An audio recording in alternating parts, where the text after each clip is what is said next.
మహాగణాధిపతే నమః. సదాశివసమారంభాం శంకరాచార్యమధ్యమాం అస్మదాచార్యపర్యంతాం వందే గురుపరంపరాం. శ్రీమాత్రే నమః. ప్రేక్షకులందరికీ స్వాగతం.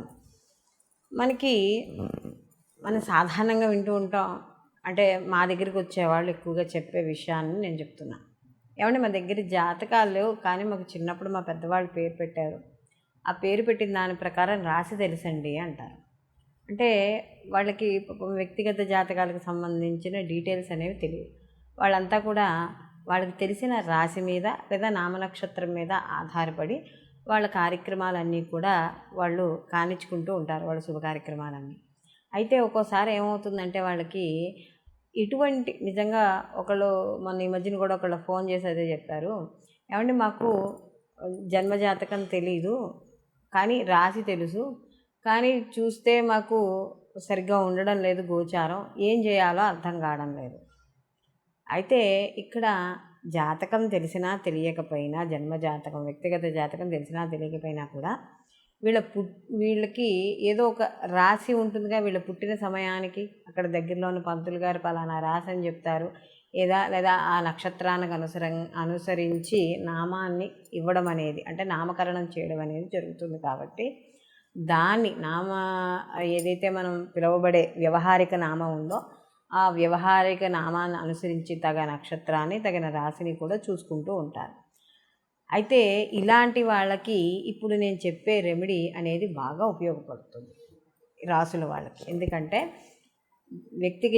వ్యక్తిగత జాతకం తెలియని వాళ్ళకి జన్మ రాశి ఏదైతే ఉందో ఆ రాశి తెలిస్తే తద్వారా మనం పరిహారాలు చేసుకోవడం ద్వారా మనకి ప్రతికూల ఫలితాలు తగ్గి అనుకూలమైన ఫలితాలు పొందడం అనేది జరుగుతుంది. కాబట్టి ఇప్పుడు మనం అసలు ఒక్కొక్క రాశి గురించి మనం తెలుసుకుందాం. ఈ 12 రాసుల వాళ్ళు అసలు చేయదగిన రెమెడీస్ ఏమిటి, వీళ్ళు అంటే ఎవరైనా చేయగలే రెమెడీస్ ఇవి. కాబట్టి అవి ఏమిటి అనేది మనం ఇప్పుడు తెలుసుకుందాం.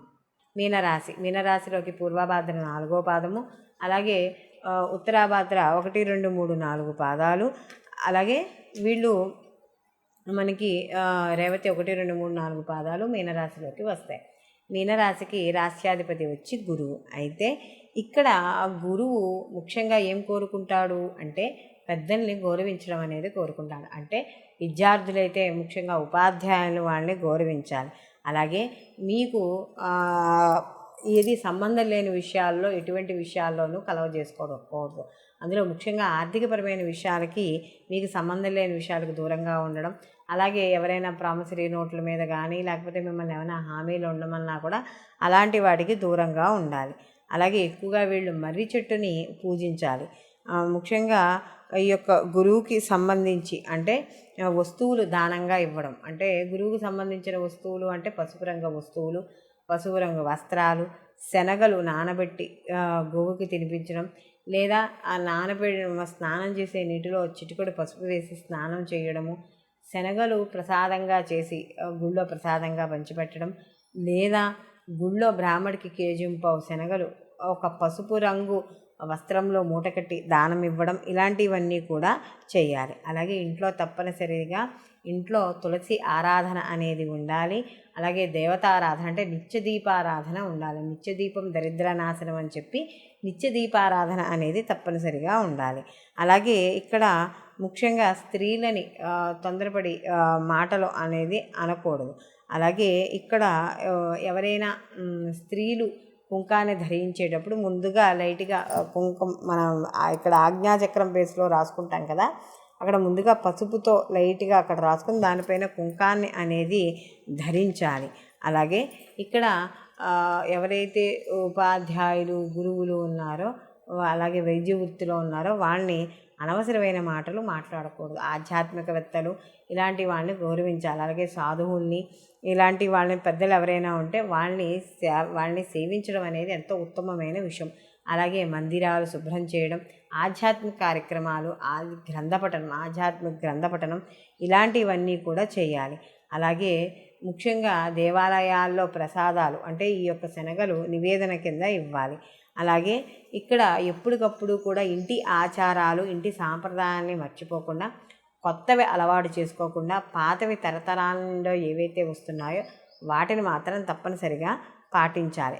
అలాగే ఎప్పుడు బయటికి వెళ్ళినా కూడా శుచితో శుభ్రంగా బయటికి వెళ్ళడం, పళ్ళు మీద ముఖ్యమైన పళ్ళు మీదకి వెళ్ళడం చేసుకోవాలి. అలాగే ఎవరికైనా అనాథాలకు కానీ, అనాథ స్త్రీ పురుషులు ఎవరైనా ఉన్న వాళ్ళకి కానీ, పిల్లలకు కానీ మీకు తోచిన సహాయాన్ని చేయాలి. ముఖ్యంగా ఈ యొక్క దుర్గా సప్తశతి, దుర్గా పారాయణలు ఇలాంటివి తప్పనిసరిగా చేసుకోవాలి. లేదా కనీసం దక్షిణాయమూర్తి ఆరాధన అయినా కూడా చేసుకోవాలి.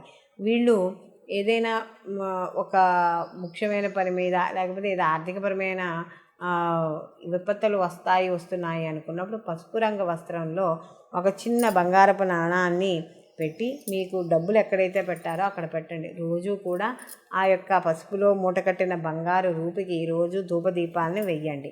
ఇవన్నీ కూడా ఏమిటయ్యా అంటే మనకి ఏ రాశి వాళ్ళకి ఆ రాశికి వ్యక్తిగత జాతకాలు తెలియకపోయినా కూడా ఈ రాసుల ద్వారా కూడా అందరూ కూడా ఇంట్లో చేసుకునే రెమెడీసు సాధారణమైన పెద్దగా ఖర్చుతో కూడుకున్న పనులు కాదు కాబట్టి ఇవి అందరూ నిరభ్యంతరంగా చేసుకోవచ్చు, ఎటువంటి దోషాలు ఉండవు. అయితే ఇప్పుడు మనం చెప్పుకున్న రెమెడీస్ అన్నీ కూడా సాధారణంగా ప్రతి స్త్రీ కానీ పురుషుడు కానీ ప్రతి నిత్య జీవితంలో చేసుకునేవే.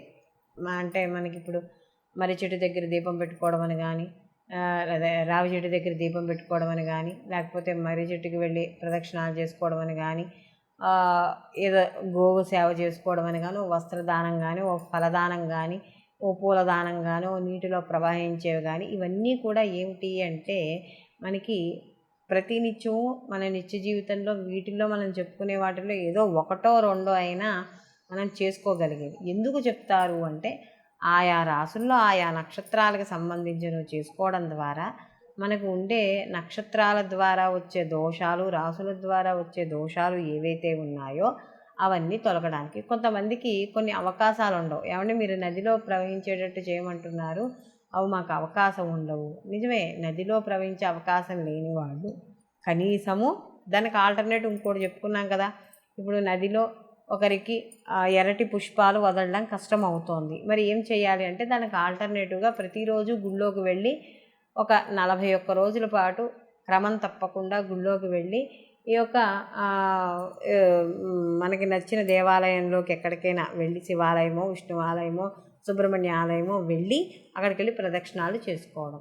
ఇలా చేయడం ద్వారా కొంత ప్రతికూల ఫలితాలు తగ్గుతాయి. అలాగే మనం చెప్పుకున్న వాటిల్లో కూడా ప్రతి రాశికి కూడా చాలా మటుకి రెమెడీస్ ఉన్నాయి కాబట్టి వాటిల్లో ఏదో ఒక దాన్ని 41 రోజుల పాటు క్రమం తప్పకుండా పాటించడం ద్వారా తప్పకుండా మార్పు కలుగుతుంది. మేము బయటికి వెళ్ళలేము అనుకున్న వాళ్ళకు కూడా ఆల్రెడీ మనం ఏ స్తోత్రాలు చదువుకోవాలో కూడా చెప్పడం అయింది కాబట్టి కనీసం ప్రతిరోజు ఆ స్తోత్రాలైనా సరే కూడా ఒక సమయ పాలన పెట్టుకుని, అంటే ప్రతిరోజు ఈ టైంకి స్టార్ట్ చేస్తాను, 8ంటికి మొదలు పెడతాను అంటే మీరు చదవదలుచుకున్న 41 రోజులు కూడా ఆ యొక్క 8ంటికే మొదలుపెట్టేటట్టుగా చూసుకుని అలా సమయపాలన చూసుకుంటూ నిర్దిష్టమైన సమయాన్ని ఎంచుకుని చేయడం ద్వారా ఫలితాలు అనేవి మనకి చాలా అనుకూలంగా రావడం అనేది జరుగుతుంది. సర్వే జన సుఖినో భవంతు, లోకా సంస్థ సుఖినో భవంతు.